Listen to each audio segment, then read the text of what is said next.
ഒരിക്കൽ കൂടെ കടന്നു വന്ന എല്ലാ പ്രിയപ്പെട്ടവർക്കും നിസ്തുല്യനായ കർത്താവിന്റെ തിരുനാമത്തിൽ വന്ദനം പറഞ്ഞുകൊണ്ട് ഉപവാസ പ്രാർത്ഥനയുടെ ഈ 13-ാം ദിവസവും കർത്താവിന്റെ പാദത്തെങ്കിലേക്ക് നമുക്ക് അടുത്തു വന്ന് ദൈവത്തെ വാഴ്ത്തിയും ദൈവത്തെ ആരാധിച്ചും കഴിഞ്ഞ ദിവസങ്ങളൊക്കെ നാം ആയിരുന്നത് പോലെ തിരുവചനങ്ങളെ ശ്രവിപ്പാൻ ദൈവം നമുക്ക് കൃപ ചെയ്യുമാറാകട്ടെ.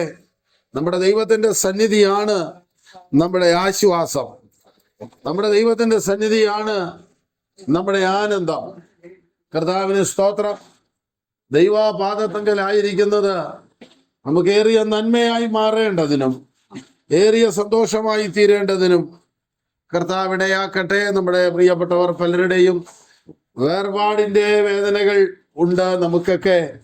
അതെല്ലാം ഇന്ന് കർത്താവ് ആശ്വാസം നൽകി നമ്മെ ആദരിക്കുകയും ചെയ്യുവാനിടയാകട്ടെ. കർത്താവിന്റെ വചനം നെഹമ്യാവിന്റെ പുസ്തകത്തിൽ നിന്നാണ് നാം ചിന്തിച്ചുകൊണ്ടിരിക്കുന്നത്. ഇത് 13 അധ്യായങ്ങളിൽ ചെന്ന് അവസാനിക്കേണ്ടതായിട്ടുണ്ട്. അതുകൊണ്ട് ഇനിയുള്ള ദിവസങ്ങൾ അല്പം വേഗത്തിൽ മുമ്പോട്ട് പോകുവാൻ ആഗ്രഹിക്കുകയാണ്. ദൈവത്തിന് സ്തോത്രം. 6-ാം അധ്യായം വരെയാണ് നാം ചിന്തിച്ചു നിൽക്കുന്നത്. 6-ാം അധ്യായത്തിൽ മതിൽ പണിയോട് ബന്ധപ്പെട്ട് ഉണ്ടാകുന്ന ഭീഷണി കത്തും അപവാദങ്ങളും ആരോപണങ്ങളും അങ്ങനെയുള്ള പലവിധ വെല്ലുവിളികൾ അതിജീവിച്ചുകൊണ്ടാണ് ഈ മതിൽ പണി നടക്കുന്നത്. യെരുശലേം പട്ടണത്തിന് ഒരു മതിലില്ലാതെ കിടക്കുമ്പോൾ അതിന് മതിൽ പണിയുവാൻ ദൈവത്തിന്റെ ദാസനായ നെഹമ്യാവിനെ സ്വർഗം ഉപയോഗിക്കുന്നു. യെരുശലേം പട്ടണത്തിന് അതിന്റെ മതില് 12 വാതിലാണുള്ളത്. അതിൽ 10 വാതിലുകൾ ശത്രു ഇടിച്ചു കളഞ്ഞു. ആ 10 വാതിലുകളെ ദൈവത്തിന്റെ ജനം പണിത് കയറുവാനിടയായി. എഫ്രൈം വാതിലും കാരാഗ്രഹവാതിലും ഒഴികെ ബാക്കി 10 വാതിലുകളെയും വീണ്ടും പണിത് ഉറപ്പിക്കത്തക്ക നിലയിലേക്ക് ദൈവം തന്റെ ജനത്തെ കൊണ്ടുവരുവാനിടയായി. എന്ന് പറഞ്ഞാൽ ശത്രു ഇടിച്ചത് ദൈവജനം പണിതു. ദൈവത്തിന് സ്തോത്രം. അപ്പോൾ ഞാൻ പറഞ്ഞു വന്നതിന്റെ താല്പര്യം, ഈ ഉപവാസ പ്രാർത്ഥന കൊണ്ട് ഇടിവുകൾ പണിയപ്പെടണം. ദൈവത്തിന് സ്തോത്രം. നമ്മുടെ ജീവിതത്തിലെ ഇടിവുകൾ വന്നത്, പോരായ്മകൾ വന്നത് ഏതൊക്കെ മേഖലകളിലാണെന്ന് കണ്ടിട്ട് പരിശുദ്ധാത്മാവ് അവയെ നമ്മുടെ ഹൃദയത്തിൽ ഓർപ്പിക്കുമ്പോൾ പണിയേണ്ടവ പണിയുവാൻ, തുറക്കേണ്ടവ തുറക്കുവാൻ, തഴുതും പിടിപ്പിക്കേണ്ടവ തഴുതുവിട്ട് പിടിപ്പിക്കുവാൻ, വാതിലുകൾ നഷ്ടപ്പെട്ടതിന് വാതിലുകൾ വെക്കുവാൻ, അങ്ങനെ അത് മുൻപ് എങ്ങനെ ആയിരുന്നു ആ അനുഭവത്തിലേക്ക് ഒന്ന് തിരിച്ചു വരുവാനിടയാകണം.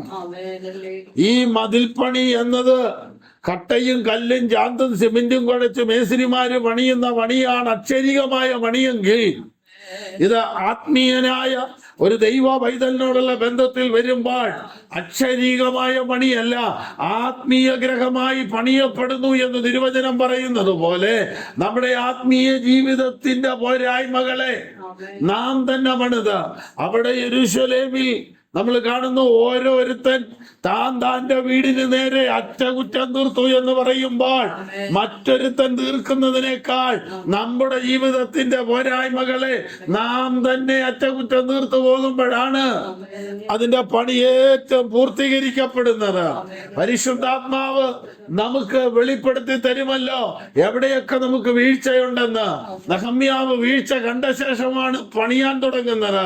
അതുപോലെ ആത്മാവാകുന്ന നെഹമ്യാവ് ഇടിവുകളെ വെളിപ്പെടുത്തുമ്പോൾ അവയെ പണിത് കയറുന്ന ഒരു നിലവാരം കർത്താവ് നമ്മുടെ ജീവിതത്തിലും ഉണ്ടാക്കുവാൻ ഇടയാകട്ടെ.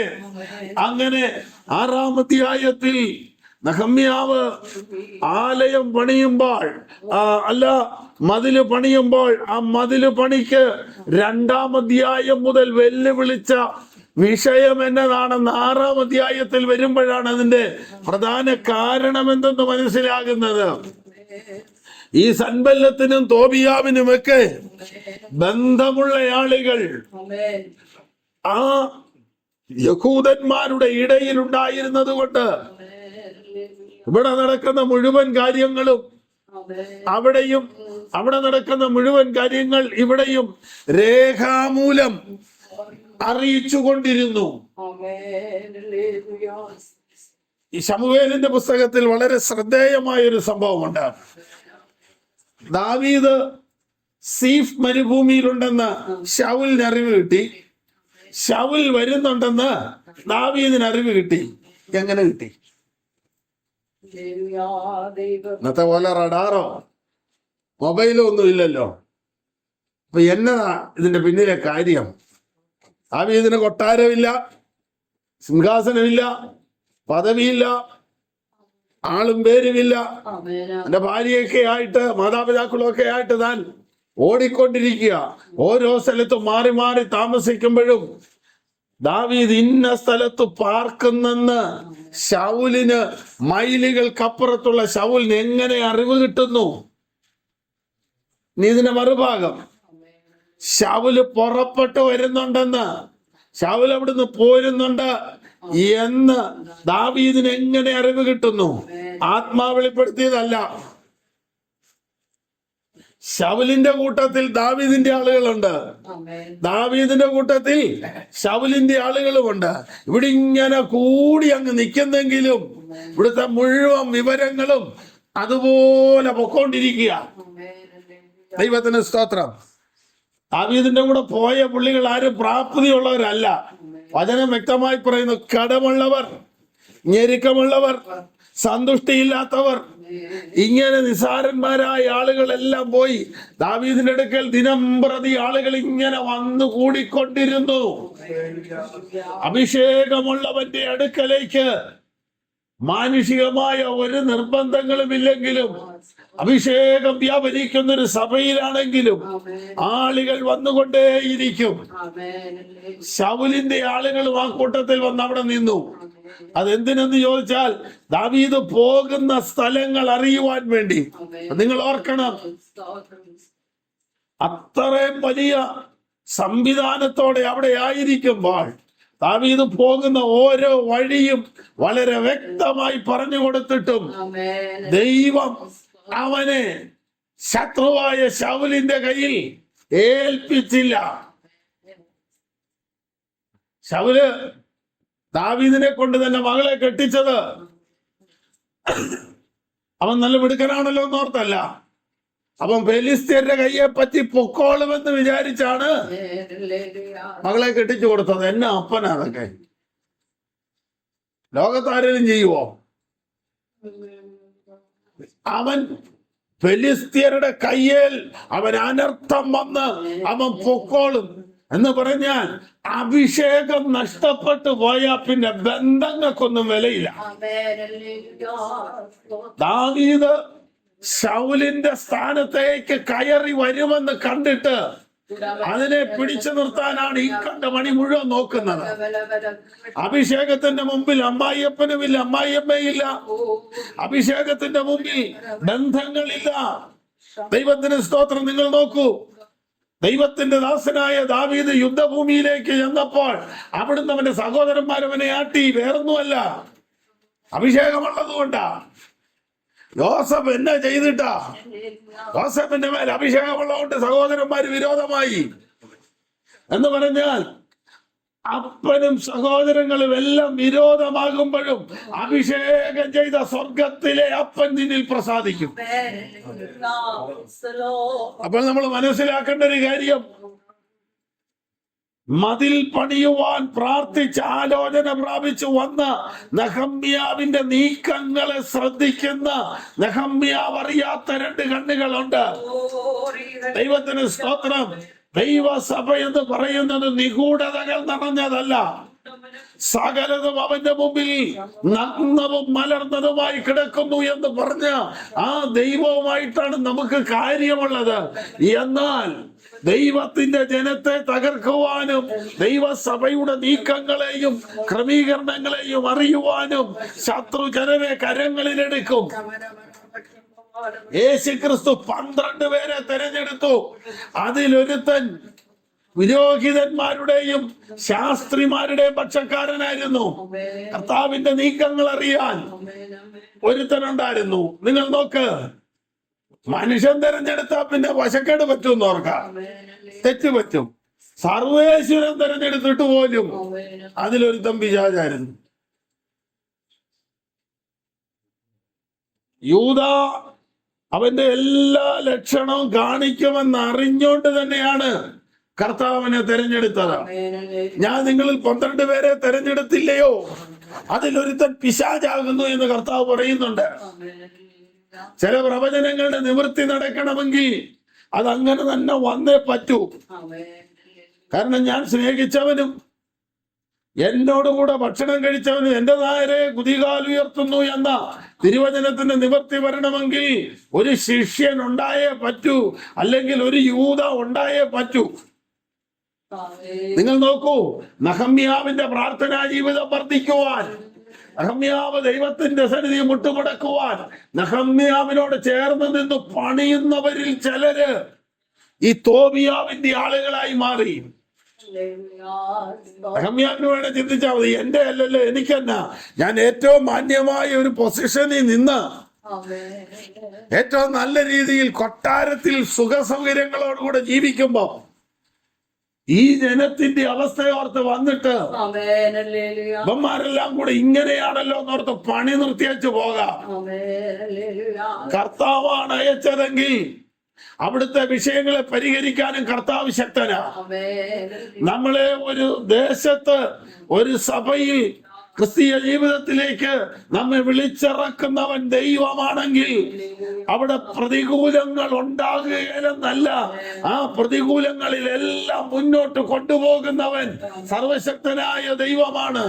ഇസ്രയേലിനെ മിസ്രയീമിൽ നിന്ന് ഇറക്കുമ്പോൾ കർത്താവിനോട് പറഞ്ഞത് ചെങ്കടലും യോർദാനും യെരിഹോവും ഉണ്ടെന്നല്ല, ശക്തരായ രാജാക്കളായ സീഹോനും ഓഗും ഉണ്ടെന്നല്ല, അനാക്യ മല്ലന്മാരുണ്ടെന്നല്ല, കനാൻ നാട്ടിലേക്ക് ഞാൻ നിങ്ങളെ കൊണ്ടുപോകും, അത് ഞാൻ നിങ്ങൾക്ക് തരും എന്ന് പറഞ്ഞാൽ അതിനിടയ്ക്കുള്ള ചെങ്കടലും യെരിഹോവും യോർദാനും എതിർ രാജാക്കന്മാരൊന്നും ഇസ്രായേലിന്റെ വിഷയമല്ല, അതവരെ വിളിച്ച ദൈവത്തിന്റെ വിഷയമാണ്. ദൈവത്തിന്റെ സ്തോത്രം. അപ്പോൾ ഈ ക്രിസ്തീയ ജീവിതത്തിലേക്ക് നിന്നെ ഇറക്കിയ ദൈവം ഇതിനകത്തുള്ള പ്രതികൂലങ്ങളുടെ മേലും തന്റെ മഹത്വം വെളിപ്പെടുത്താൻ ശക്തന്. നീ പോയാ മതി, ദൈവം നിന്റെ മുമ്പേ ഉണ്ട്. നഹമ്യാവ് ഭീഷണി വന്നിട്ടും എതിരെ യോഗം കൂടിയിട്ടും കള്ളയാലോചനയും കള്ളപ്രവചനം പറഞ്ഞിട്ടും ഭീഷണിക്കത്തുകൾ എഴുതിയിട്ടും നഹമ്യാവ് കുലുങ്ങാഞ്ഞതിന്റെ കാരണം ഇതൊന്നുമല്ല നെഹമ്യാവിന്റെ വിഷയം. ഇതിനേക്കാൾ അപ്പുറമായ ഒരു വലിയ ദൗത്യം തന്റെ അകത്ത് ദൈവം കൊടുത്ത ആ ഉറപ്പാണ്. എന്നെ പോലൊരുത്തൻ ഓടിപ്പോകുമോ എന്ന് നഹമ്യാവ് പിന്നത്തേതിൽ പറയാൻ കാരണം, കൃപ പ്രാപിച്ച ദൈവത്തിന്റെ ജനമേ, കർത്താവിന്റെ തിരുമുഖത്ത് നോക്കി അവനെ ആരാധിക്കുന്ന ദൈവ പൈതലേ, ദേശത്തെ ദൈവത്തിന്റെ സഭയെ പ്രതികൂലം കണ്ടോടാനല്ല, നമ്മെ പോലൊരുത്തൻ ഓടാനുള്ളവരല്ല, എതിർത്തു നിന്ന് വിജയം പ്രാപിക്കേണ്ടവരാണ്. ദൈവത്തിന് സ്തോത്രം. അങ്ങനെ 7-ാം അധ്യായത്തിലേക്ക് വരുമ്പോൾ വർഷം 12 ആവുകയാണ് നഹമ്യാവ് വന്നിട്ട്. നഹമ്യാവ് 12 വർഷത്തെ അവധി ചോദിച്ചിട്ടാണ് അർത്ഥഹശഷ്ഠ രാജാവിന്റെ അടുക്കൽ നിന്ന് പോന്നത്. ഞാൻ അവനോട് ഒരു അവധിയും പറഞ്ഞായിരുന്നെന്ന് നമ്മൾ കണ്ടല്ലോ. അപ്പോൾ ആ അവധി തീരാറാകുക. അപ്പോൾ അവിടെ ചിലരെ ചുമതലപ്പെടുത്തിയേച്ച് നെഹമ്യാവ് വീണ്ടും രാജകൊട്ടാരത്തിൽ ചെന്ന് ജോയിൻ ചെയ്യുക. ആ സമയത്താണ് തോബിയാവ് ഹാവിടെ ആലയത്തിനകത്ത് നേർച്ച കാഴ്ചകൾ വെക്കുന്നിടത്ത് കയറിക്കൂടിയത്. നഹമ്യാവ് ഇല്ലാത്ത സമയത്ത് 13-ാം അധ്യായത്തിൽ അത് പറയുന്നുണ്ട്. ആ കാലത്ത് ഞാൻ യെരൂശലേമിൽ ഇല്ലായിരുന്നു. അപ്പോൾ പരിശുദ്ധാത്മാവിന്റെ സാന്നിധ്യം ഇല്ലെങ്കിൽ അവിടെ വേറെ പലതും വരും.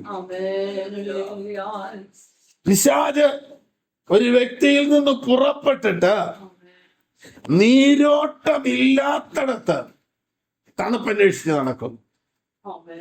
പിശാചിന് നീരോട്ടം ഉള്ളിടത്തല്ല പിശാചിന് തണുപ്പ്, നീരോട്ടം ഇല്ലാത്തിടത്ത് തണുപ്പന്വേഷിച്ച് നടക്കുന്നു. അത് കണ്ടുകിട്ടാതെ വരുമ്പോൾ അത് തീരുമാനിക്കുന്നു, ഞാൻ ഇരുന്നിടത്തോട്ട് തന്നെ വീണ്ടും പോകാമെന്ന്. അവിടെ ചെല്ലുമ്പോൾ അവിടെ അടിച്ചു വാരി അലങ്കരിച്ചിട്ടിരിക്കുന്ന കാണുമ്പോൾ അങ്ങോട്ട് കേറാൻ മേലാതെ തിരിച്ചു വന്നിട്ട് തന്നിലും ദുഷ്ടതയേറിയ പിശാചേ ദുഷ്ടതയാ. അപ്പൊ ആ പിശാചി ചെന്ന് അതിലും ദുഷ്ടത പിടിച്ച 7 എണ്ണത്തിനെയും കൊണ്ട് വന്ന് അതിനകത്തോട്ട് ഇടിച്ചു തള്ളി കേറുന്നു. എന്തുകൊണ്ടാ കേറിയത്? അടിച്ചു വാരി ഇട്ടിട്ടുണ്ട്, അലങ്കരിച്ചിട്ടുണ്ട്, പ്രതിഷ്ഠിച്ചിട്ടില്ല. അടിച്ചു വാരി അലങ്കരിച്ചിട്ടാ പോരാ, നമ്മുടെ ദൈവമായ യഹോവയെ നമ്മുടെ ഹൃദയത്തിനകത്ത് പ്രതിഷ്ഠിക്കണം. ക്ലീനാക്കി ഇട്ടിട്ട് കാര്യമില്ല. ക്ലീനാക്കിയിട്ട് എല്ലാം വിശുദ്ധമായി ക്രമീകരിച്ചു, എല്ലാം നന്നായിരിക്കുന്നു എന്ന് പറഞ്ഞ് നമ്മളങ്ങ് അവസാനിപ്പിച്ച പോരാ, കർത്താവിനെ അതിനകത്ത് കൊണ്ടുവരണം. അല്ലാതെ അടിച്ചു വാരി അലങ്കരിച്ചിട്ടേച്ച് പോയിട്ട് കാര്യമില്ല. നിങ്ങൾ ആ സുവിശേഷ വാക്യം, ആ സുവിശേഷ വചനം വളരെ വ്യക്തമായി നിങ്ങൾ ചിന്തിക്കണം. പിശാച് പോകും, പോയാലും പിശാച് അങ്ങ് പോകുകയല്ല, പോയിടത്തോട്ട് അവനൊരു നോട്ടമുണ്ട്. അതുകൊണ്ടാണല്ലോ വേറെ സ്ഥലമില്ലാത്തതുകൊണ്ട് അങ്ങോട്ട് തന്നെ വന്നേക്കാന്ന് നിൽക്കുന്നേ. അതിനകത്തൊരു അവകാശം പറയാനുള്ള പണ്ട് ഇരുന്നതാന്നും കൂടെയാ, പണ്ട് ഇരുന്നതാന്നൊരു അവകാശം കൂടെ പറയാമല്ലോ. ദൈവത്തിന് സ്തോത്രം. അപ്പോൾ അവകാശം പറഞ്ഞ് വണ്ടിരുന്നെന്നും പറഞ്ഞ് പഴയ പാരമ്പര്യത്തിന്റെ പോരികളൊക്കെ കൂടെ, ആരാധനകളുടെ ശക്തികളെല്ലാം കൂടെ അവകാശം പറഞ്ഞു വരുമ്പോൾ, രക്ഷിക്കപ്പെട്ട് സ്നാനപ്പെട്ട് ദൈവകൃപ പ്രാപിച്ച് ഉപവസിച്ച് ജയമേറ്റെടുത്തൊക്കെ ഇങ്ങനെ നിൽക്കുമ്പോൾ അങ്ങോട്ട് കേറാൻ മേലാത്തൊരു സാഹചര്യത്തിൽ അതിലും ദുഷ്ടതയേറിയ 7 വരുമ്പോൾ അതിനെ ജയിക്കണമെങ്കിൽ അകത്ത് കർത്താവിനെ വേണം, അകത്ത് വചനം വേണം, അകത്ത് ആത്മാവ് വേണം. നെഹമ്യാവ് ഇല്ലായിരുന്നെന്ന്, അതുകൊണ്ടാ തോബിയാവ് അകത്ത് കയറിയത്. അകത്ത് ആത്മാവ് വേണം, അകത്ത് വചനം വേണം, അകത്ത് കർത്താവ് വേണം. നെഹമ്യാവ് മതിൽ പണിയെല്ലാം കഴിഞ്ഞിട്ട് അതിന്റെ ക്രമീകരണത്തിലേക്ക് വരികയാണ്. നമുക്ക് വേഗത്തിൽ 1-2 അധ്യായങ്ങൾ മുമ്പോട്ടങ്ങ് പോകാം. 7-ാം അധ്യായത്തിന്റെ ആദ്യ വാക്യങ്ങൾ വായിച്ചാട്ടെ.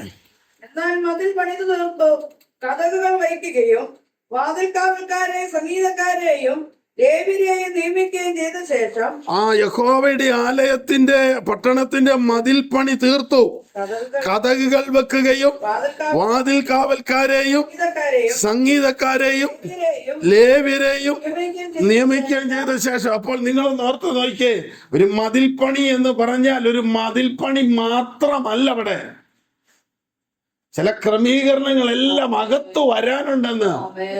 അതിനാദ്യം ചെയ്യേണ്ടതാണ് മതിൽ പണി. പ്രാർത്ഥന, വ്യക്തി ജീവിതങ്ങളുടെ പ്രാർത്ഥന ക്ലിയർ ആയി കഴിഞ്ഞിട്ട് വേണം ബാക്കി ക്രമീകരണങ്ങൾ നടക്കുവാൻ. ആദ്യം മതിൽ പണിതു.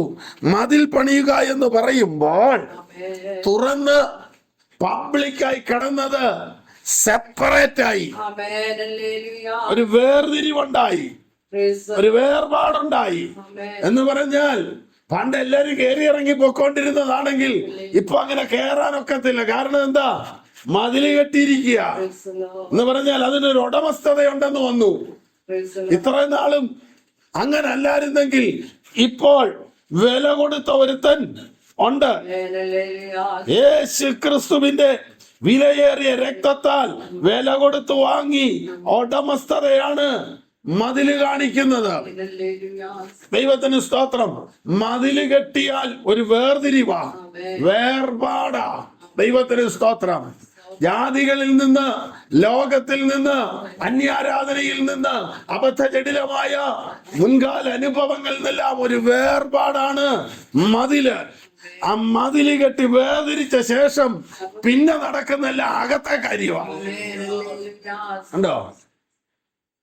അതിന് കഥകളും കാര്യങ്ങളും എല്ലാം പിടിപ്പിച്ച് എല്ലാം ശരിയാക്കി കഴിഞ്ഞിട്ട് വാതിൽ കാവൽക്കാരെ സംഗീതക്കാരെ ലേവ്യരെയും ലേവ്യരെയും നിയമിക്കുകയും അവിടെ നിയമിച്ചു. എന്ന് പറഞ്ഞാൽ ഇനി അകത്ത് ആരൊക്കെ വേണം?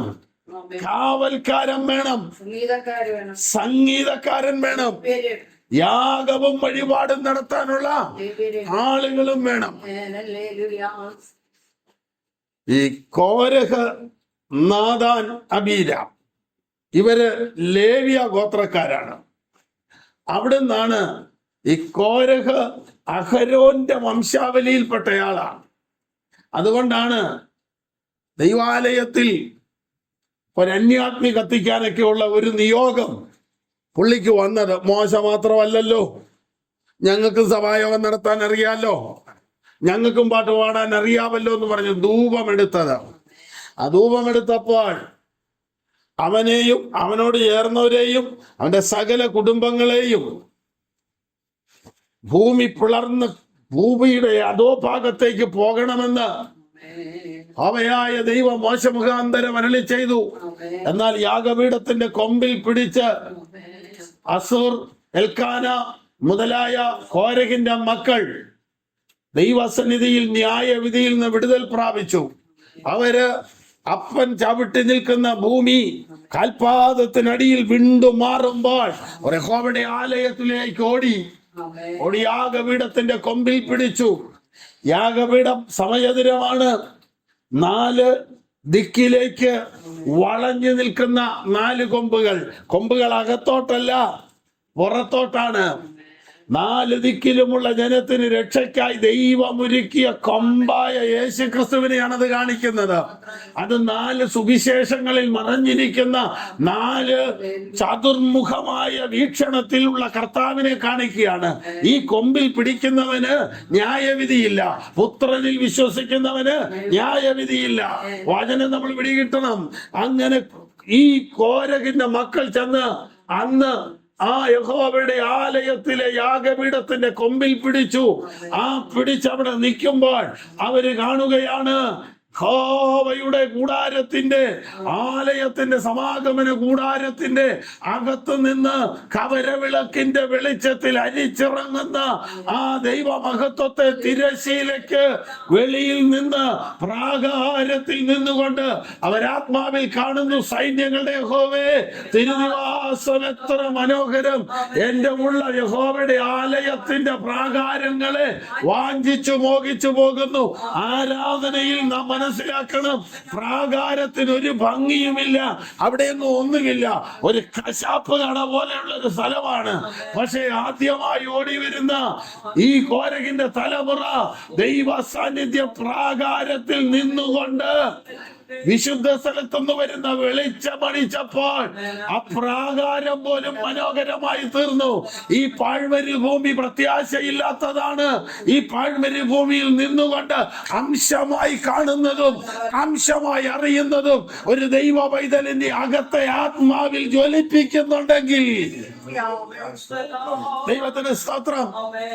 പരമപുത്രന്മാർ പിന്നെ പറയുന്നുണ്ട്, ദുഷ്ടന്മാരുടെ കൂടാരങ്ങളിൽ പാർക്കുന്നതിനേക്കാൾ എന്റെ ദൈവത്തിന്റെ ആലയത്തിന്റെ വാതിൽ കാവൽക്കാരായിരിക്കുന്നത് എനിക്കേറെ ഇഷ്ടം. ദൈവം ചില പ്രാർത്ഥന അങ്ങ് പെട്ടെന്ന് കേൾക്കും.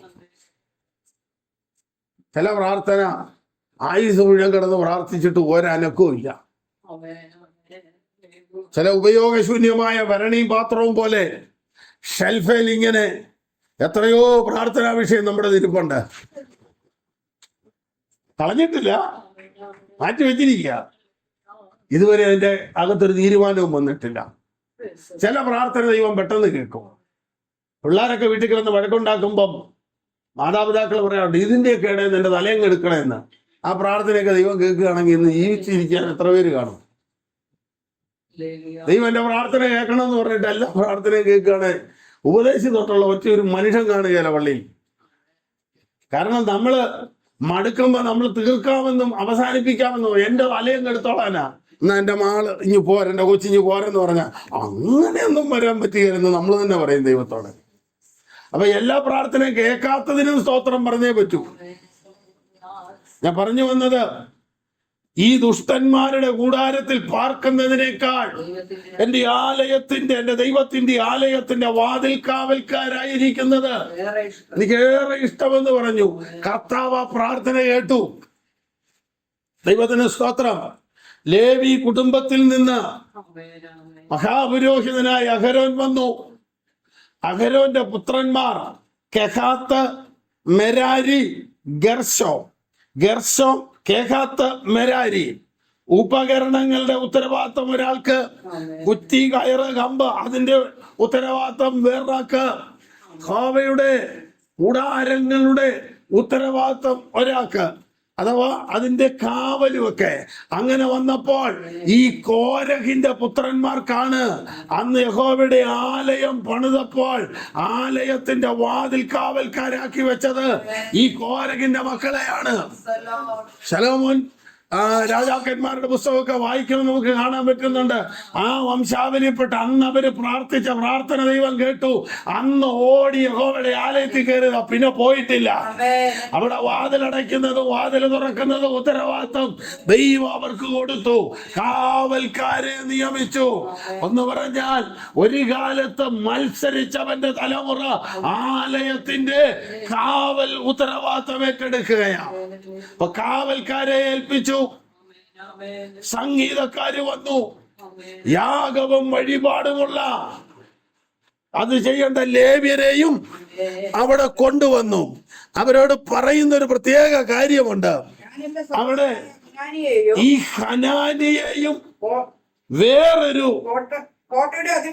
കോട്ടയുടെ അധിപനായ ഹനന്യാവിനെയും അധിപതികളായി നിയമിച്ചു.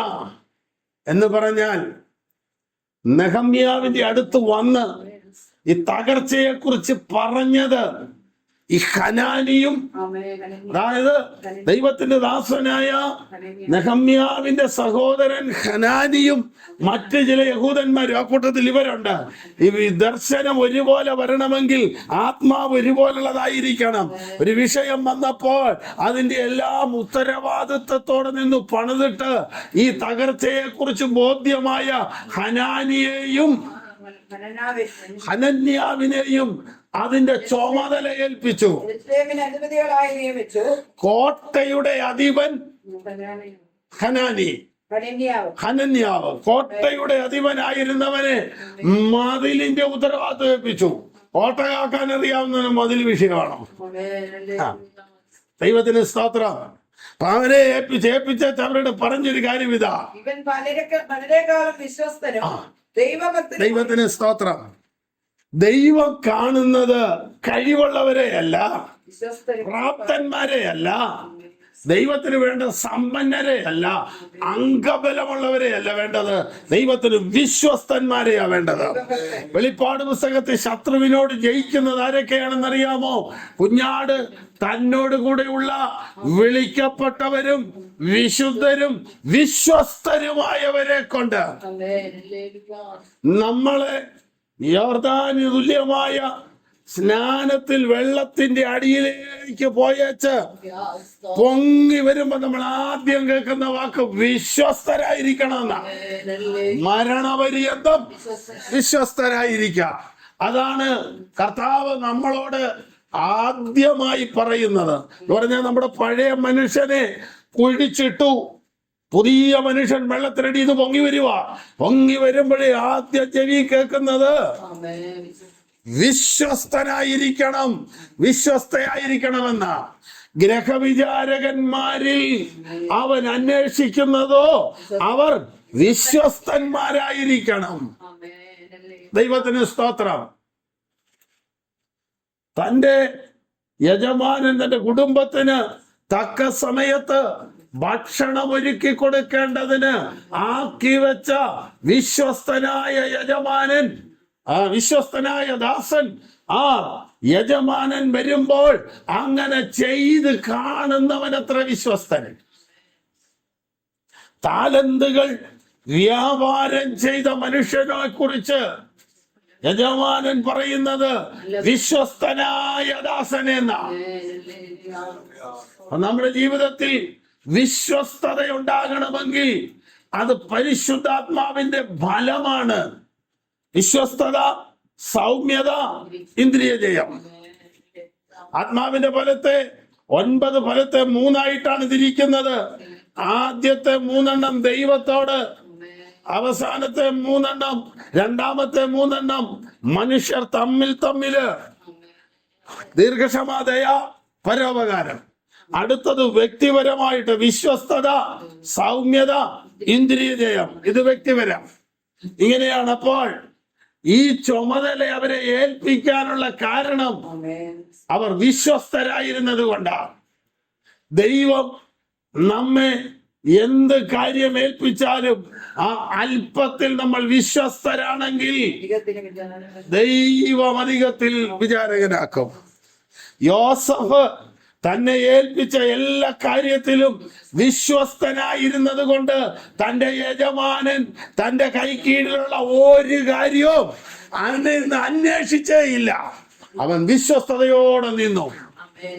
യോസഫിന്റെ കൃപ പങ്കിടുന്ന കൃപയാ. പൊസിഷൻ മാറിയതിനനുസരിച്ച് കൃപ മാറിയില്ല. സഹോദരന്മാർക്ക് ആഹാരം കൊണ്ടുപോകുന്ന ജോലിയായിരുന്നു അത്.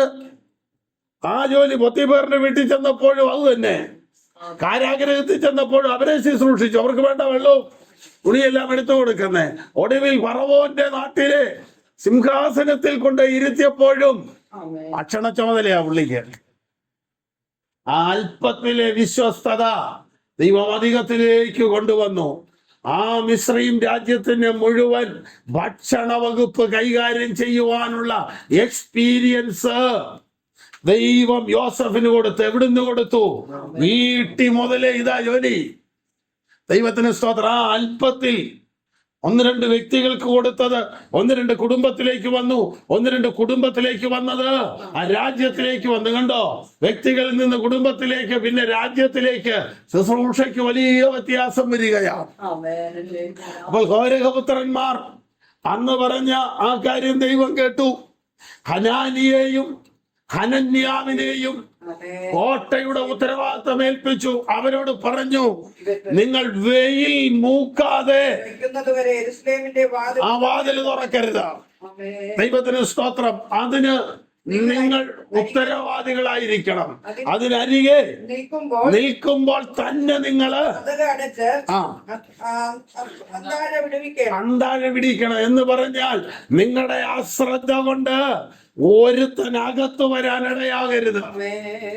നിങ്ങൾ അടുത്ത് നിൽക്കുമ്പോൾ തന്നെ അവര് വിശ്വസ്തരായത് കൊണ്ട് അവരോട് പറഞ്ഞുറപ്പിക്കുക, നിങ്ങൾ അടുത്ത് നിൽക്കുമ്പോൾ തന്നെ കതകടച്ച് അന്താഴമിടണം. ഇരുളിന്റെ ഒരു ശകലമെങ്കിലും എവിടെങ്കിലും ശേഷിപ്പുണ്ടെങ്കിൽ നിങ്ങൾ വാതിൽ തുറക്കരുത്. പൂർണ്ണ വെളിച്ചം വന്ന ശേഷമേ വാതിൽ തുറക്കാവൂ.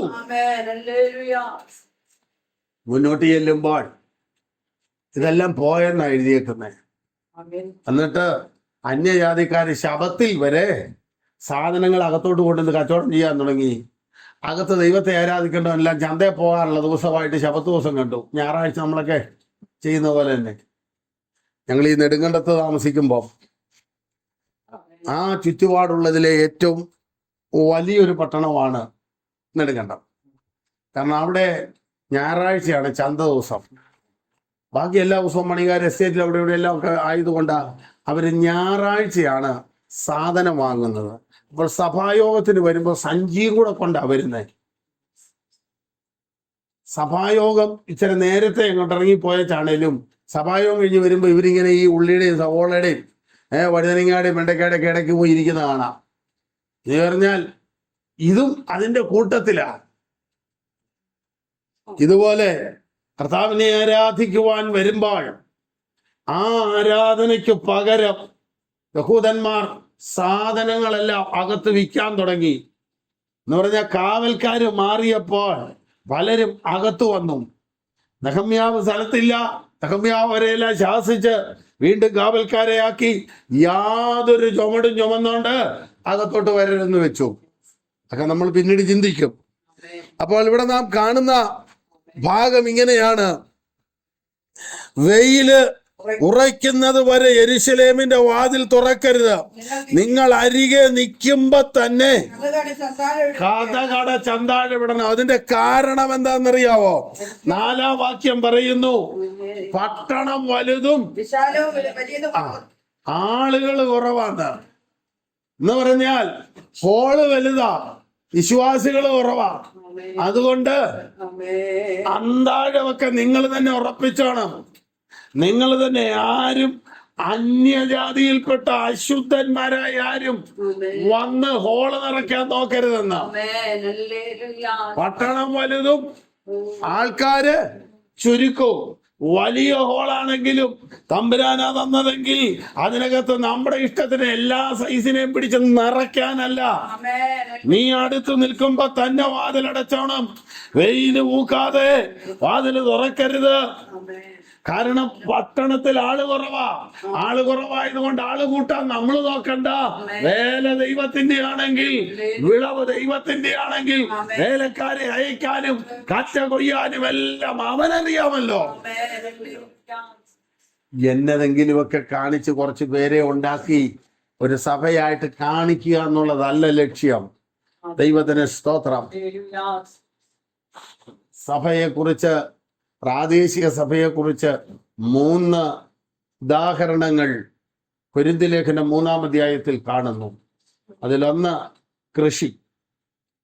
കൃഷിക്കകത്ത് ആ കർഷകൻ ഉദ്ദേശിക്കുന്നത് വിളവാണ്. വിളവ് എന്ന് പറഞ്ഞാൽ താൻ നട്ടത് പറിക്കാൻ വേണ്ടിയല്ല അവൻ കൃഷി ചെയ്തത്. അധികം വേണം, ക്വാണ്ടിറ്റി. അടുത്തത് വീടിനെയാ പറയുന്നത്. വീട് പറയുമ്പോൾ അത് ക്വാളിറ്റിയാ വേണ്ടത്. നല്ല സാക്ഷ്യം, നല്ല അനുഭവം. അടുത്തത് 2 വിധ പണിയെക്കുറിച്ചാ പറയുന്നത്. തീക്കകത്തൂടെ ശോധന ചെയ്യുന്ന പണിയും അല്ലാത്തതും.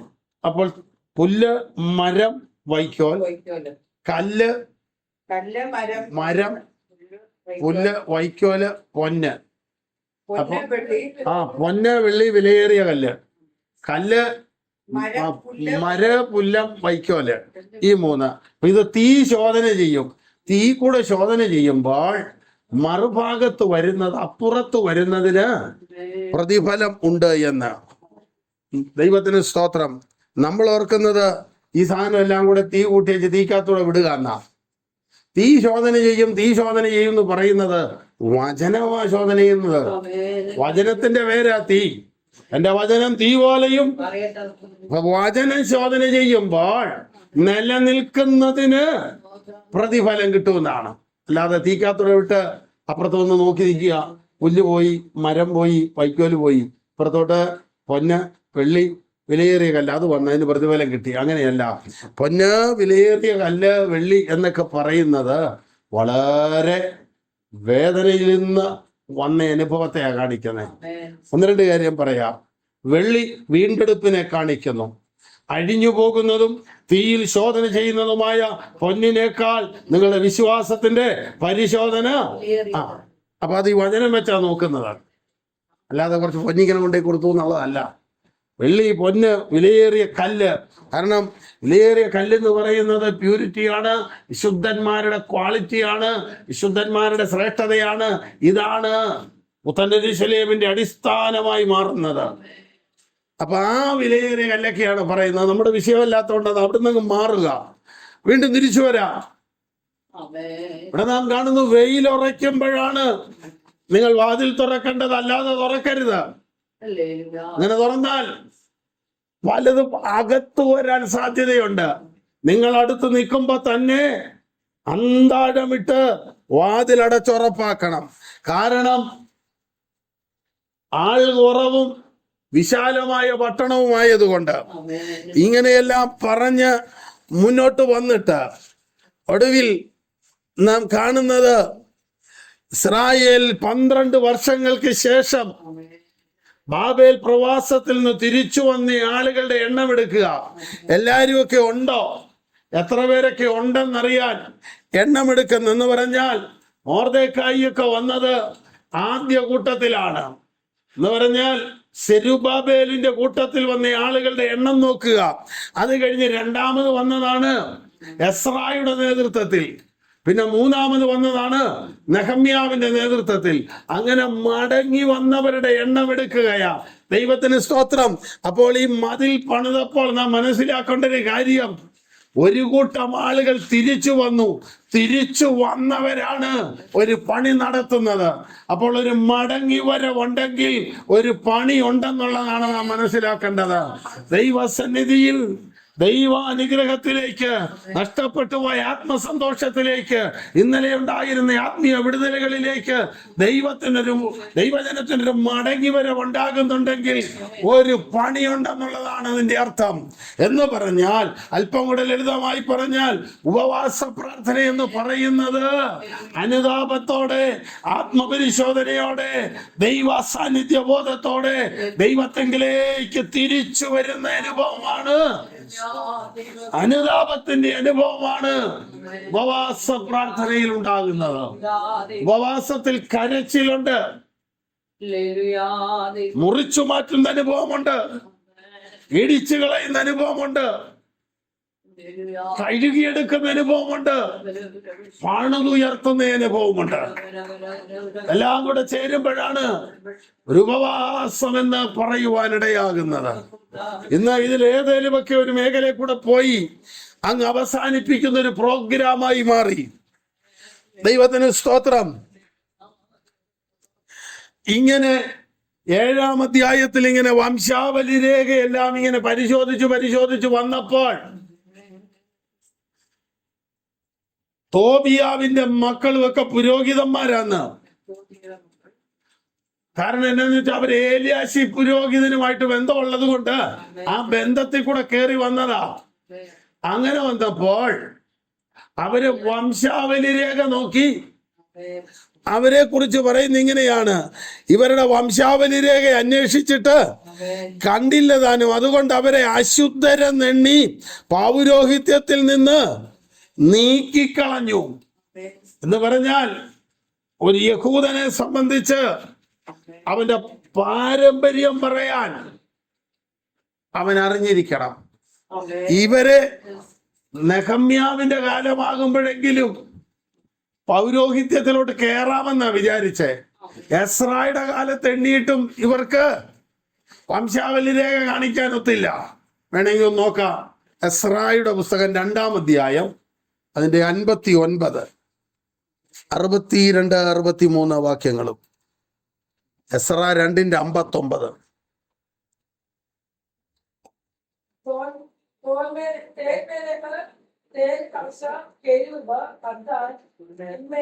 സ്ഥലങ്ങളിൽ നിന്ന് പുറപ്പെട്ടു വന്നവർ ഇവർ തന്നെ. എങ്കിലും തങ്ങൾ ഇസ്രായേലർ തന്നെയോ എന്ന് തങ്ങളുടെ വിദ്യുഭവനവും വംശവിവരവും പറയാൻ അവർക്കായിട്ടില്ല. അവർക്ക് അറിഞ്ഞില്ല. രക്ഷിക്കപ്പെട്ടതാണോ എന്ന് ചോദിച്ചാൽ അതറിയത്തില്ല. അവരുടെ പേര് വിവരവും വംശാവലിയും ഒന്നും പറയാൻ അവർക്കറിയത്തില്ല. ഒരു 10 വർഷം അല്ലെങ്കിൽ ഒരു 2 തലമുറ കൂടെ പറഞ്ഞു കഴിയുമ്പോൾ എങ്ങനെയാ വിശ്വാസത്തെ വന്നെന്ന് പറയാൻ അറിയാൻ മേലാത്തൊരു കൂട്ടം ആളുകൾ വരും. അത് ആത്മാവ് നേരത്തെ പറയുന്ന ഇത്. അവർക്ക് അവരുടെ പേര് വിവരം പറയാൻ അറിയത്തില്ല, വംശാവലി പറയാൻ അറിയത്തില്ല. അതുകൊണ്ട് മാറി നിൽക്കാൻ പറഞ്ഞു. ദൈവജനത്തിന്റെ കൂടെ എങ്ങനെ എണ്ണും? ദൈവത്തിന് സ്തോത്രം. പണ്ട് ഒരു വീട്ടിൽ ഒരു കല്യാണം ആലോചിച്ച് ഒരു ചെറുക്കനും അവന്റെ അപ്പനും എല്ലാം കൂടെ ചെല്ലുക. അപ്പൊ ആ പെണ്ണിന്റെ അപ്പൻ അവിടെ ഇരുന്ന ഭയങ്കര അഹങ്കാര വർത്തമാനം പറയുന്നത്. അയാൾ എന്നാ പറഞ്ഞാലും കൊച്ചിനെ കുറിച്ച് എന്ത് ചോദിച്ചാലും എൻ്റെ മോളാണ് അവളത് ചെയ്യും. ഈ ഒരു രീതിയിലാണ് പറയുന്നത്. മോക്ക് എന്നാണ്ട് വിദ്യാഭ്യാസം? അവൾ എൻ്റെ മോളാണ്, അവള് BA-ക്കാരിയാ, 2-3 ഭാഷ കൈകാര്യം ചെയ്യാൻ അറിയാം. ഇതെല്ലാം ഇങ്ങനെ ഓരോ കാര്യങ്ങൾ ജോലിയുണ്ടോ? അവൾ എൻ്റെ മോളാണ്, അവൾ ഇന്നടത്താ ജോലി, ഇതെല്ലാം പറഞ്ഞു ചോദിച്ചു. കൊച്ചു രക്ഷിക്കപ്പെട്ടതാണോ? അവൾ എൻ്റെ മോളാ, വേണേ അവൾ അതും ചെയ്യൂന്ന്. എങ്ങനെയുണ്ട്? അവൾ എൻ്റെ മോളാ, അവൾ വേണേ അതും ചെയ്യൂന്ന് എന്ന് പറഞ്ഞാൽ ഇത് വേറെ ഏതാണ്ട് വലിയ കാര്യമാണെന്നാണ് ഓർത്തത്. എന്നാൽ പലതും ചെയ്യേണ്ടത് ചെയ്തില്ല. അതാണ് ഇവിടെ വന്നേക്കുന്നത്. അവരെ എങ്ങനെ വന്ന് ഇതിനകത്തുനിന്ന് അവർക്കറിയത്തില്ലെന്ന്, ആര് കൊണ്ടുവന്നെന്നും അറിയത്തില്ല, അവരുടെ വംശാവലിയുടെ പേര് പറയാൻ അറിയത്തില്ല. പേര് ചുമ്മാ ഏതേലും പറഞ്ഞാൽ പോരാ, അതിന് തെളിവ് വേണം, അത് കാണിക്കാനും അറിയത്തില്ല. അതുകൊണ്ട് അവരെ മാറ്റി നിർത്തി. 62-63 വാക്യം നോക്കാം. നമുക്ക് ഇത് ഇച്ചിരൂടെ പെട്ടെന്ന് പറഞ്ഞാൽ മനസ്സിലാവും. എന്നാന്ന് ചോദിച്ചാൽ, ഈ ബംഗ്ലാദേശിൽ നിന്നൊക്കെ നമ്മുടെ ആ ബോർഡർ സൈഡിൽ, ഈസ്റ്റ് സൈഡിലേക്ക് അങ്ങ് ആ സൈഡിൽ നിന്ന് ആളുകൾ ഇങ്ങോട്ട് കയറി ഇതിനകത്ത് വന്നിട്ട് ഇവർക്കൊരു ആധാർ കാർഡ് ഉണ്ട് താനും, അവിടുത്തെ ആധാർ കാർഡ് കൊണ്ട് ഇവിടെ വോട്ട് കൊണ്ട് അവിടെ വോട്ടുണ്ട്, മൊത്തത്തിൽ കിടന്ന് കുഴയുക. ആ വിഷയം ഇപ്പം ഒരു തരത്തിൽ ഒപ്പിക്കാനൊക്കെയല്ല. എന്നിട്ട് അവര് ഇന്ത്യ ഗവൺമെന്റ് ഇത്ര വർഷമായിട്ട് ഇവിടെ ഉള്ളവരല്ല ഇതിനകത്ത് അങ്ങ് ഇരിക്കട്ടെ, ഇപ്പം അല്ല എന്നെ ചെയ്യുന്ന ഇതിലേ പോകാനാ, പ്രശ്നമില്ല. 4-5 വോട്ടൊക്കെ ഉള്ളവരുണ്ട്, ഒത്തിരി ID കാർഡും ഉണ്ട്. ഇവിടെ പറയുന്ന കാർഡ് കാണിക്കാൻ അവരുടെ കയ്യിലുണ്ട്, അവിടെ ചെല്ലുമ്പോൾ ആ കാർഡും ഉണ്ട്. ഇതിനകത്ത് എങ്ങനെ കയറി എന്ന് ചോദിച്ചാൽ അത് പറയാൻ അറിയത്തില്ല. ഇങ്ങനെ ഒരു സ്ഥിതിയിൽ എങ്ങനെയൊക്കെയോ ആരൊക്കെയോ ഈ യഹൂദ ഗോത്രത്തിന് വെളിയിൽ പോയി വിവാഹം കഴിച്ചിട്ട് ആ തലമുറയിൽ ഉണ്ടായ പിള്ളേര് ഇവര് ഭരിച്ചു കഴിഞ്ഞപ്പം നിങ്ങൾ ഏത് വംശാവലിയിൽപ്പെട്ട വന്നതാന്ന് ചോദിച്ചാൽ അത് പറയാൻ അവർക്കറിയത്തില്ല. ഇതിനകത്താണോ? പിന്നെ നിങ്ങൾ ഇത്ര നാളായിട്ട് ഇതിനകത്ത് ഇവിടെ ജനിച്ചു വളർന്നവരാന്നാ പറയുന്നത്. ശ്വാസ ജീവിതത്തിൽ കർത്താവിനെ കണ്ടുമുട്ടിയത് എങ്ങനെയാന്ന് പറയാൻ അറിയാൻ മേലാത്തൊരു തലമുറയുള്ള ലോകത്തിലാണ്, അറിയാൻ മേലാത്തൊരാത്മീയ തലമുറയുള്ള ലോകത്തിലാണ് നമ്മൾ നിൽക്കുന്നത്. ദൈവത്തിന് സ്തോത്രം. ഇവർ വിചാരിച്ചത് ഇങ്ങനെ അങ്ങ് പൊക്കോളുന്ന, എണ്ണമൊന്നും എടുക്കുകയല്ലെന്ന് ഓർത്തെ. എണ്ണം എടുത്തത് കൊണ്ടാണല്ലോ ഈ സ്ഥിതി വന്നത്. കുറെ പേരുടെ കാര്യം പറയും. ഇനി 62-63 വാക്യം കൂടെ നോക്കാം. എസ്രാ 2-ന്റെ. ഇവര് തങ്ങളുടെ വംശാവലി രേഖ അന്വേഷിച്ചു, അത് കണ്ടുകിട്ടിയില്ല. അതുകൊണ്ട് അവരെ അശുദ്ധരെന്ന് എണ്ണി പൗരോഹിത്യത്തിൽ നീക്കി. അപ്പൊ ഈ എണ്ണുന്നത് വരെ ഇവരെവിടാ? സ്വന്തമായിട്ട് രേഖ പോലും പറയാൻ അറിയാൻ മേല, എന്നിട്ടും പൗരോഹിത്യത്തിലാ. എന്ന് പറഞ്ഞാൽ ഇസ്രായേലിന്റെ ശുശ്രൂഷയുടെ ഏറ്റവും അങ്ങേ അറ്റത്ത് കയറി നിൽക്കുക. വന്ന വഴി പറയാൻ അറിയത്തില്ലെന്ന്, ദൈവത്തെ കണ്ടുമുട്ടിയത് എങ്ങനെയാന്ന് പറയാൻ അറിയത്തില്ല. പക്ഷെ ടോപ്പിലാ. എണ്ണമെടുത്ത് വന്നപ്പോൾ അതുവരെ ഉണ്ടായിരുന്ന ചിലതൊക്കെ, ചില അവകാശങ്ങൾ ചിലർക്ക് നഷ്ടപ്പെട്ടു പോയി. ചിലർ പുറത്തു പോകേണ്ടി വന്നു. അവര് പുറത്തിറങ്ങി നിൽക്കുക. അവരോർത്തു അടുത്ത എണ്ണം എടുക്കുന്ന കൂട്ടത്തിൽ ഞങ്ങൾ ഇത്ര നാൾ ഇവിടെ ഉണ്ടായിരുന്ന കൊണ്ട് കൂട്ടി എണ്ണി വിടുമെന്നാ ഓർത്തെ. 12 വർഷം കഴിഞ്ഞ് വീണ്ടും എണ്ണമെടുത്തു. നെഹമ്യാവിന്റെ നേതൃത്വത്തിൽ എണ്ണമെടുത്തപ്പോൾ ഈ രേഖയില്ലെന്നുള്ള കാര്യം അന്നേരവും വന്നു. നമ്മളൊക്കെ ഒരു രേഖ ഉണ്ടാക്കാൻ വില്ലേജിലും താലൂക്കിലൊക്കെ പോകുന്ന പോക്ക് ഓർക്കുമ്പോൾ അറിയാം. ഞങ്ങളിപ്പോ കുറച്ച് നാളായിട്ട് കളിച്ചുകൊണ്ടിരിക്കുക ചില രേഖ ഉണ്ടാക്കാൻ. ഞാൻ പറഞ്ഞത്, രേഖയില്ലെന്ന് നെഹമ്യാവ് കണ്ടപ്പം നെഹമ്യാവ് പറഞ്ഞു, എസ്രാ മുടക്കിയതാണെങ്കിൽ പിന്നെ ഞാനകത്ത് കയറ്റുന്നില്ല. മുമ്പിരുന്ന പാസ്റ്റർ മുടക്കിയത്, ഇപ്പം പുതിയ പാസ്റ്റർ വരുമ്പോ അകത്ത് കയറ്റുന്ന പരിപാടി ഇല്ലെന്ന്. ആ മുടക്കിയതൊക്കെ മുടങ്ങിയ പോലെ തന്നെ. ഞാൻ നേരത്തെ പ്രവർത്തിച്ച സെന്ററില് സംയുക്ത ആരാധന നടക്കുമ്പോൾ, കൺവെൻഷനോട് ബന്ധപ്പെട്ട് സംയുക്ത ആരാധന നടക്കുമ്പോൾ ഞങ്ങളുടെ അന്നത്തെ സെൻട്രൽ പാസ്റ്ററായ കൃത്രദാസൻ പറയുന്ന ഒരു കാര്യമുണ്ട്. പ്രാദേശിക സഭയിൽ, ലോക്കൽ സഭയിൽ തിരുമേശയിൽ നിന്ന് മാറി നിൽക്കണമെന്ന് പറഞ്ഞിരിക്കുന്ന ആരും ഇവിടെ വന്ന് എടുക്കാൻ മുതിരരുത്. എന്ന് പറഞ്ഞാൽ അത് ലോക്കൽ സഭയിലല്ലേ ഉള്ളൂ, ഇവിടുന്ന് എടുക്കാമല്ലോ. അതില്ല, പ്രമാണം എല്ലായിടത്തും ഒരുപോലെയാണ്. അങ്ങനെ പറയാറുണ്ടായിരുന്നു. ഞാനത് വളരെ ശ്രദ്ധിച്ചെനിക്ക് വളരെ സന്തോഷം തോന്നിയിട്ടുണ്ട്. അപ്പോൾ നെഹമ്യാവിന്റെ കാലത്ത് അകത്ത് വരാമെന്ന് വിചാരിച്ചതാ. പക്ഷെ നെഹമ്യാവിന്റെ കാലത്ത് എണ്ണി വന്നപ്പം ഈ പറയപ്പെട്ട പുള്ളികൾക്കൊന്നും ചൂണ്ടിക്കാണിക്കാൻ ഒരു വചനാടിസ്ഥാനമില്ലെന്ന്, പറഞ്ഞു കൊടുക്കാൻ വ്യക്തമായ ഒരു ദൈവിക സാക്ഷ്യം അവർക്കില്ലെന്ന്. പക്ഷെ പൗരോഹിത്യത്തിൽ നിൽക്കുക. ഈ എങ്ങനെ എവിടെ വരെ വന്നെന്നറിയത്തില്ല. അതെല്ലാം സ്വാധീനം കൊണ്ട് വരുന്നതാ. കാരണം ഏലിയാശി പുരോഹിതന്റെ ബന്ധുവാണല്ലോ തോബിയാവ്. അവന്റെ തലമുറക്കകത്ത് കയറാൻ വലിയ കാര്യമൊന്നുമില്ല. ഇതിനോട് ബന്ധപ്പെട്ട് പല കാര്യം പറയാനുണ്ടെങ്കിലും അതെല്ലാം വിടുക. ഇന്നത്തെ നേതൃത്വവും നേതൃനിരയും രാജാവും യുവരാജാവും ഒക്കെ ആയിട്ട് വാഴുന്നതുമൊക്കെ ദൈവത്തിന് സ്തോത്രം. കർത്താവ് നോക്കുമ്പോൾ അതിന് വംശാവലി പറയാനില്ലെങ്കിൽ, ഒരു പാരമ്പര്യം പറയാനില്ലെങ്കിൽ, വന്ന വഴി എന്താണെന്നും കണ്ടുമുട്ടിയ ദൈവത്തിന്റെ സാന്നിധ്യത്തിന്റെ സാക്ഷ്യം എന്തെന്നും പറയാൻ അറിയത്തില്ലെങ്കിൽ ഊറീമും തുമ്മീമുമുള്ള പുരോഹിതൻ. എന്താണ് ഊറീമും തുമ്മീമും? അത് വെളിപ്പാടും സത്യവുമാണ്. മഹാപുരോഹിതന്റെ വസ്ത്രങ്ങളെ കുറിച്ച് പഠിക്കപ്പോഴാണ് അതുള്ളത്. അതുള്ള പുരോഹിതൻ എഴുന്നേക്കുന്നത് വരെ അതിപരിശുദ്ധമായതിന്റെ ദൈവത്തിന്റെ സ്തോത്രം വീണ്ടും മുടക്കി അവിടെ ഇരുത്തിയിരിക്കുകയാണ്. ദൈവത്തിന്റെ സ്തോത്രം. പിന്നെ നമ്മൾ കാണുന്നത് ആദ്യം കൈ തുറക്കാതിരുന്ന ആളുകളൊക്കെ അന്ന് 2-ാം അധ്യായത്തിൽ ഇസ്രായേലിലെ ശ്രേഷ്ഠന്മാർ പലരും ദൈവത്തിന്റെ വേലയ്ക്ക് ചുമൽ കൊടുത്തില്ല എന്ന് പറഞ്ഞു. എന്നാൽ മതില് കെട്ടി വാതിൽ പിടിപ്പിച്ച് യാഗവും വഴിപാടുകളും എല്ലാം യഥാസ്ഥാനത്തായി വന്നു. അങ്ങനെയുള്ള ക്രമീകരണവും വന്നപ്പോൾ 70-ാം വാക്യത്തിൽ 7:70 നാം ഇങ്ങനെയാണ് വായിക്കുന്നത്: പിതൃഭവന തലവന്മാരിൽ ചിലർ വേലയ്ക്കായിട്ട് ദാനങ്ങൾ കൊടുത്തു. ആദ്യം കൈ തുറക്കാതിരുന്ന പലരും ദൈവവേലയ്ക്ക് വേണ്ടി കൊടുക്കാൻ തുടങ്ങി. വേല വിജയിച്ചാൽ നന്മ വരും. ദൈവത്തിന് സ്തോത്രം. ആദ്യം കൈ തുറക്കാതിരുന്നവരൊക്കെ കൈ തുറക്കാൻ തുടങ്ങി. ദൈവത്തിന് സ്തോത്രം. 8-ാം അധ്യായത്തിലേക്ക് വരുമ്പോൾ 8-ാം അധ്യായത്തിലെ വിഷയം അവിടെ നഷ്ടപ്പെട്ടു പോയ പെരുന്നാളുകളും നഷ്ടപ്പെട്ടു പോയ ആരാധനയുടെ അനുഭവങ്ങളും പുനഃസ്ഥാപിക്കുന്ന ഒരനുഭവമാണ് നാം കാണുന്നത്. എസ്രാ വന്ന് ആലയം പണിതു, നെഹമ്യാ വന്ന് മതില് കെട്ടി അതിനകത്തെ കാര്യങ്ങൾ ക്രമീകരിക്കുകയാണ്. അതാണ് ദൈവസഭയുടെ പരിപാടി. പൗലോസ് നട്ടു, അപ്പല്ലോസ് നനച്ചു. ഇപ്പൊ നട്ടവനല്ല നനയ്ക്കുന്നത്, നടുന്നവനും നനയ്ക്കുന്നവനും ഏതുമില്ലല്ലോ, വളരുമാറാക്കുന്നത് ദൈവമല്ലേ. അപ്പോൾ ഓരോരുത്തര് വന്ന് അവരെ ഏൽപ്പിച്ച ശുശ്രൂഷ അതതിന്റെ നിലകളിൽ നിലവാരത്തിൽ ചെയ്തിട്ട് അവര് പോകുക. എന്നാ കൊരിന്ത് സഭയിൽ പോയപ്പം വന്ന ശുശ്രൂഷകന്മാരുടെ എല്ലാ ആളുകള് ആ സഭയിലുണ്ടായിരുന്നു. പോകാൻ നേരത്ത് ഇവിടുത്തെ കാര്യം എന്നാന്നറിയാൻ ചിലരെ അവിടെ ചുമതലപ്പെടുത്തി വെച്ചാ പോയി. അതാണ് ഞാൻ അപ്പല്ലോസിന്റെ പക്ഷക്കാരൻ, പൗലോസിന്റെ പക്ഷക്കാരൻ, കേഫാവിന്റെ പക്ഷക്കാരൻ, യേശുവിന്റെ പക്ഷക്കാരൻ.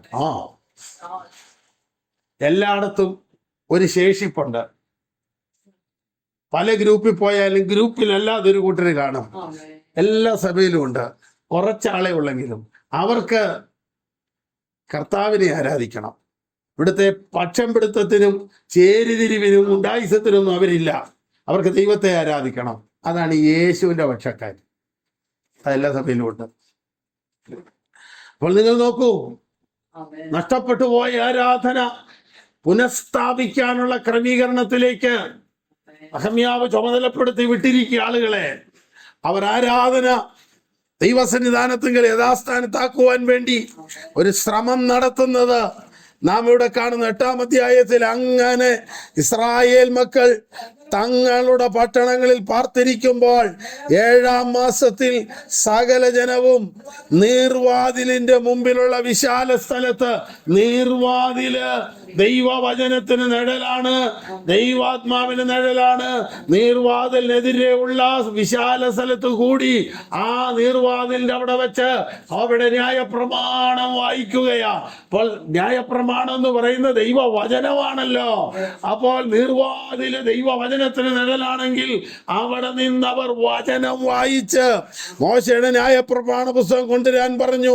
എസ്രാ ശാസ്ത്രി അങ്ങനെ വിളിച്ചു പറഞ്ഞ് അവർ ദൈവത്തിന്റെ സന്നിധിയിൽ ന്യായപ്രമാണ പുസ്തകം കൊണ്ടുവന്നു. 5-ാം വാക്യം നോക്കൂ: എസ്രാ സകല ജനവും കാണെ പുസ്തകം നിവർത്തി, അവൻ സകല ജനത്തിനു മീതെയായിരുന്നു. അത് വിടർത്തിയപ്പോൾ ജനമെല്ലാം എഴുന്നേറ്റ് നിന്ന് കൈ ഉയർത്തി ആമേൻ എന്ന് പറഞ്ഞു. ദൈവത്തിന് സ്തോത്രം.